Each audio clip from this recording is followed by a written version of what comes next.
సంఘంలో ఉన్నావు, కానీ నీ పిల్లలు ఏరి, నీ కుమారుడు, నీ కోడలు, నీ మనమడు, నీ భర్త ఏరి అని. కానీ అబ్రహాము ఒకడే నిలిచాడు.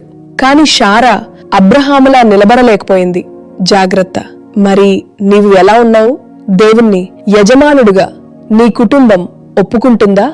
యేసు యెరికో ప్రాంతానికి వెళ్లి ఆ పట్టణంలో ప్రవేశించాడు. అది క్రొత్త యెరికో.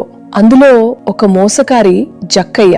అతడు ఎన్నో మోసములు చేసి బ్రతికే సుంకపు గుత్తేదారుడు ఈ జక్కయ్య. అయితే క్రీస్తు యెరికో పట్టణం రాగానే ఆయన అద్భుతాలను విన్న ఇతడు వెంటనే ఆయనను చూడాలని ఆశపడ్డాడు. తను యేసును చూడటానికి అన్ని ఎత్తుగా కనిపిస్తున్నాయి.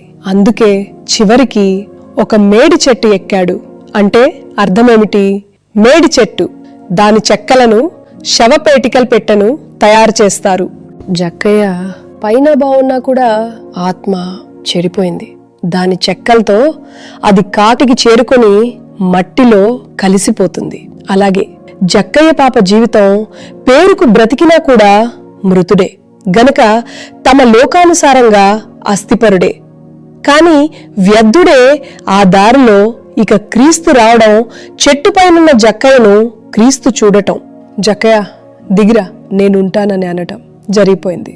ఇక జక్కయ్య అయ్యో నా బ్రతుకు దగ్గరికి ఈయన వచ్చి నాతో ఉంటానంటున్నాడే, అంటే ఈ మోసపు సొమ్ము నా ఇంటిలో వద్దు, క్రీస్తే నా ఇంటిలో ఉండాలి అని వెంటనే ఇదిగో అన్యాయంగా నేను తీసుకున్న ఈ పాపపు సొమ్మును తిరిగిస్తాను, అందరికీ పంచుతాను.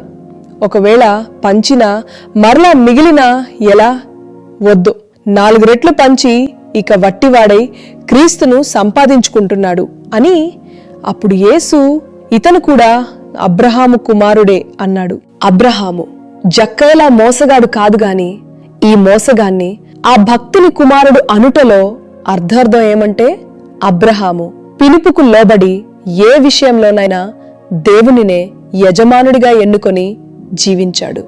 అలాగే అన్నీ ఇచ్చి పరదేశి యాత్రికుడుగా ఈ జక్కయ్య నేడు కళ్ళ ముందే పంచి ఏమీ లేకున్నా నేనే ఆదరణ అని నమ్మి నన్ను యజమానుడిగా తన జీవితంలో ఎన్నుకొన్న ఈ జక్కయ్య ఆ అబ్రహాముకు కుమారుడెందుకు కాడు అవుతాడని పలికాడు.